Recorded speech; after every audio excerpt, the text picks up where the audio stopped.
یہ ان دنوں کی بات ہے جب سرزمین مصر پر ایک انتہائی جابر، فاسق، ظالم، متکبر، حیوانی خصلتوں سے معمور انسان حکمران تھا جو فرعون کہلاتا تھا۔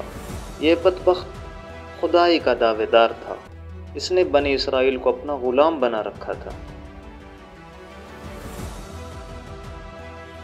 السلام علیکم ناظرین۔ 1520 قبل مسیح کی ایک ایسی رات جس میں چاند اپنی روشنی پر فخر کر رہا تھا، تارے اپنی چمک سے اپنے موجودگی کا ثبوت دے رہے تھے، اور فرعون جو کہ اپنی نیند کے مزے لوٹ رہا تھا، اس نے ایک خواب دیکھا۔ اس نے دیکھا کہ بنی اسرائیل میں ایک بچہ پیدا ہوگا جو فرعون کی تباہی و بربادی کا سبب بنے گا۔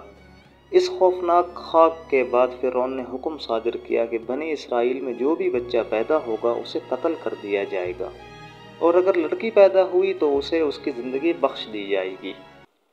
قال سنقتل ابناءهم ونستحيي نساءهم وإنا فوقهم قاهرون۔ اس نے کہا ہم قتل کریں گے ان کے بیٹوں کو اور زندہ رہنے دیں گے ان کی بیٹیوں کو، اور یقیناً ہم ان پر پوری طرح غالب ہیں۔ ناظرین گرامی، جس سال فرعون نے یہ حکم صادر کیا اسی سال ہی حضرت موسیٰ علیہ السلام بھی پیدا ہوئے۔ مختصر عرصے تک آپ کی والدہ نے آپ کو فرعونیوں سے بچا کے رکھا، لیکن کب تک آپ کی والدہ آپ کو اس طرح سے چھپا کر رکھ سکتی تھی؟ اللہ تعالیٰ نے حضرت موسیٰ علیہ السلام کی والدہ کے دل میں یہ بات ڈال دی کہ اپنے بچے کو صندوق میں بند کر کے سمندر میں بہا دیں، جس کا تذکرہ ہمیں قرآن کریم فرقان حمید میں سورہ قصص میں ملتا ہے۔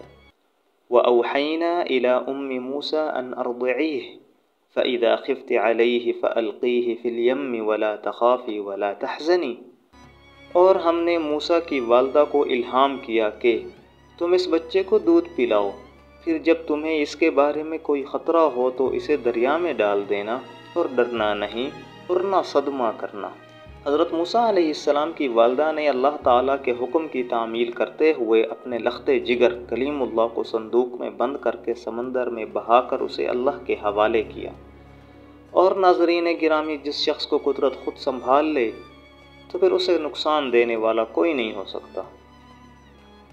جب موسیٰ علیہ السلام کی والدہ نے ایسا کیا تو پھر آپ نے اپنی بیٹی یعنی کہ حضرت موسیٰ علیہ السلام کی بہن کو اس صندوق کا پیچھا کرنے کے لیے بھیجا کہ آخر یہ صندوق کہاں جا کے رکتا ہے، اور آخر کار یہ صندوق فرعون کے محل کے سامنے پہنچ گیا۔ آپ کی والدہ کو اس بات کی فکر شروع ہو گئی کہ جن لوگوں سے اپنے بچے کو چھپانے کی تگ و دو کر رہے تھے ان کا بچہ انہی کے پاس جا پہنچا، لیکن اللہ تعالیٰ کو کچھ اور ہی منظور تھا۔ فرعون کے محل سے فرعون کی بیوی حضرت آسیہ کی نگاہ حضرت موسیٰ علیہ السلام کے صندوق پر پڑھی تو انہوں نے اس صندوق کو اپنے پاس منگوا لیا۔ حضرت آسیہ نے فرعون کو بات باور کرائی کہ لازمی تو نہیں کہ یہ بچہ ہی وہ بچہ ہے جو تمہاری خواب میں آیا تھا، اب تک ویسے بھی تم بنی اسرائیل کے ہزاروں بچے قتل کروا چکے ہو، اس کی جان کو آپ بخش دیں۔